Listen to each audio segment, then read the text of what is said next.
From the Detroit Free Press, I'm Robin Shan with today's voice briefing. It's Friday, January 5th, 2024.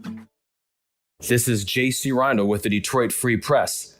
Dan Gilbert's Bedrock real estate firm is facing a new challenge at its Hudson site development.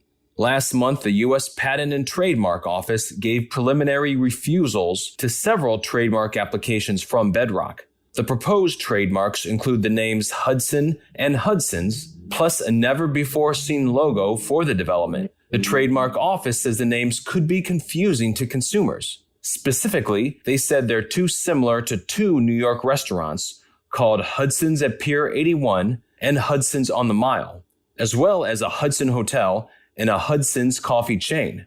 Yet it turns out that both restaurants and the hotel are now permanently closed, and the coffee chain is in Australia with no U.S. locations. Legal experts say that Bedrock has a decent shot of winning if it wants to appeal. I'm Paul Egan reporting for the Detroit Free Press. When's the last time you made a call from a payphone or tried to? It's getting increasingly difficult to do so. Michigan, which had about 60,000 payphones in the 1980s, is down to about 260 today. That's according to the Michigan Public Service Commission. The Michigan Payphone Association has been dissolved. Its former president is now in the cannabis business. You'll no longer find a payphone at Detroit Metro Airport, which had hundreds of them not long ago, or at the Greyhound bus station in downtown Detroit. There are a few inside Detroit courthouses, but they're not always working. Of the remaining phones, many are concentrated in northern Michigan or the UP, where cell phone service is still spotty in places. I'm Kylie Martin for the Detroit Free Press.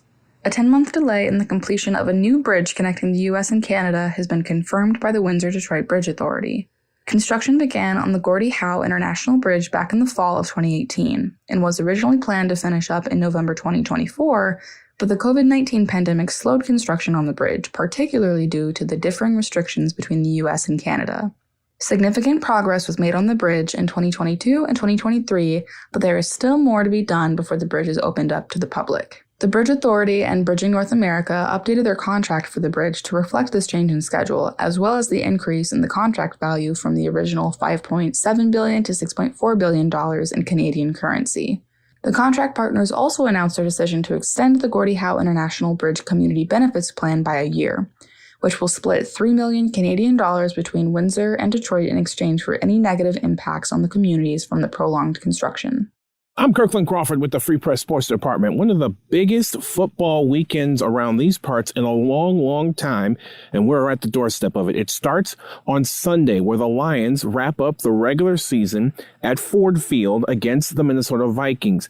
The playoffs are next weekend, and we won't know who the Lions play until probably late Sunday night. It'll either be the Los Angeles Rams, hello Matthew Stafford, or the Green Bay Packers, hello Thanksgiving Day rematch.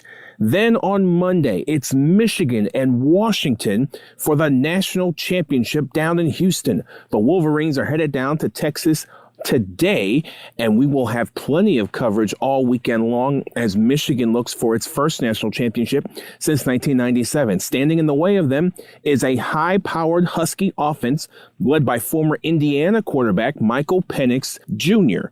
We'll have plenty of coverage before, during, and after both of these games here with the Free Press and on every platform imaginable, including Freep.com.